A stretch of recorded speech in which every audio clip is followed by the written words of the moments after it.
So, Sinners has been nominated for like the most awards ever.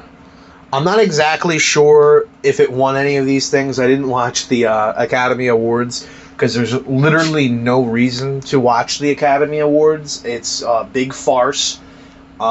Movies win because of popularity contests and politics, and it's just really, really disgusting to see movies like Amelia Perez get nominated and win awards that they have no right to win, or even be like they don't even have a right to be nominated for them. And then when you see movies like Sinners, which I think Sinners, and I was gonna make a review on this when it came out, and I just ended up forgetting to do one because I really didn't have much to say about the movie. It's probably the most overhyped movie of the past decade, and I don't feel bad saying that because I have a lot of problems with it. I don't think it's a garbage movie. I've seen definitely worse in the past few years. It's definitely not on like the level of Joker 2 or something along those lines. That's just like one of the first bad movies that come to my mind. When I think of a bad movie, Joker 2 kind of pops in now, like immediately. But it's not that level of bad. It's, great cinematography, great acting, great set design, but the problem comes with the story and just basically the lack thereof.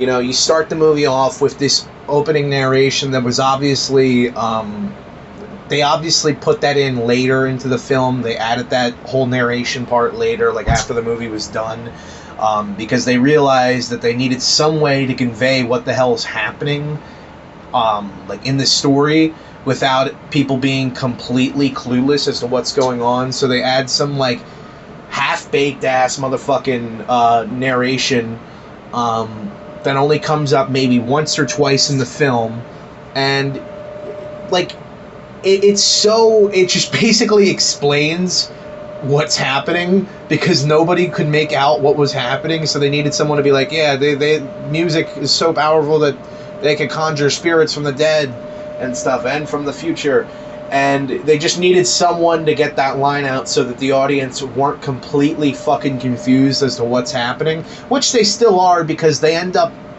not really making much of sense of like what the vampires are or where the vampires come from, like how they were conjured. We know that they are attracted to music because they can see the party, but they were already made before the party even happened. So before the whole thing happened where they're like having that party at the fucking barn, these vampires, or at least the main vampire, was already around causing problems. The Native Americans were chasing after them. So like we have really no explanation of where he comes from. And they like end up like messing up their own lore because they say he's conjured from I don't know what was happening in that aspect of the movie. Like all the supernatural stuff, not only is it convoluted in ways, but it's also very boring and uninteresting, and it is honestly what made this movie, it kind of ruined this movie. I think the opening act is very interesting. You get introduced to all these characters and their relationships and the dynamic of their relationships and the world building. You find out all this stuff in like the first 35-40 minutes of the movie, and then it's all thrown in the garbage for a completely directionless vampire movie that has very little stakes, besides the fact that like before they know what's happening and then people die. Once they know what's happening, there really is no reason why the vampires should even pose a threat. They can't come inside unless they're invited inside. And so basically what happens at the end is that some Asian lady, I forget her name, but she's important to the plot, she gets mad because her husband got turned into a vampire, and so she gets pretty much all of her friends killed and all the survivors at the barn killed, because she invites the vampires in so they can have a fight. Not very well looking action. I think the movie itself looks very nice, but like the action Like, the big climax at the end is not all that entertaining to watch. And then they tack on some sort of KKK thing with, like, the big shootout with Michael B. Jordan shooting up a bunch of KKK guys that really didn't need to be in the movie. It felt extremely manipulative to put it in the movie. It was there to get a reaction from the film's main demographic, which is black audiences.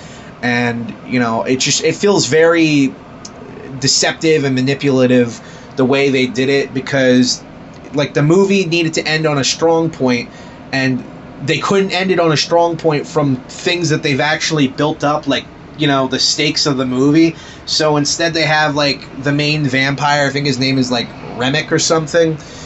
They have him throw in one or two lines that, yeah, the KKK were actually going to set you guys up, haha, so that we can have an excuse to have a pretty much pointless shootout that doesn't relate to anything else in the film.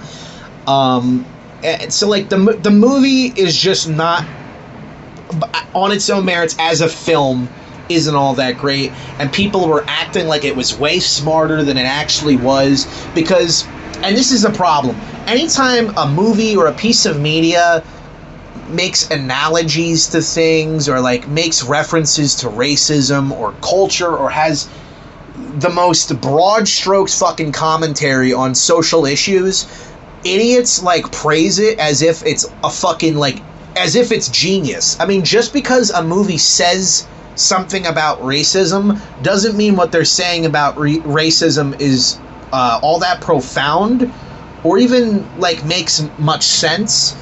But, like, all you have to do now is make the most fucking completely obvious statement about race, about, you know, gender, about anything political, and then someone will be like, man, it's so true, man, it's absolutely insane how biting the social commentary is in this film. It's not,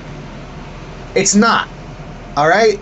And you see this movie win, like, you know, or get all these fucking nominations, like the most nominated movie of all time, and it's complete horseshit. You know the reason why it's in this position. It's not because of its own merits. It's because, oh, it's a movie made by a black director, made basically targeted towards black audiences, and it wasn't a complete flop, and it isn't a big piece of shit like the Tyler Perry movies. So now we have to overpraise it and overhype it and give it all these nominations that it frankly doesn't deserve. But whatever. Who gives a fuck? You know, and people are still saying that the movie, or that the Oscars are racist because Timothy Chalamet or some shit like that. Like, people are delusional. This movie could win every award, but if one category it gets beaten by, like, a white director or a white actor, it's racism. You know what I mean? Like, it's just complete horseshit. The fucking Academy Awards are fucking useless dribble anyway. There's no reason to watch them. And this movie getting all the nominations that it's gotten only proves my point. They're complete farces of award shows. These, like, any of them, the Golden Globes, the fucking Oscars, the fucking the Grammys, it's all bullshit.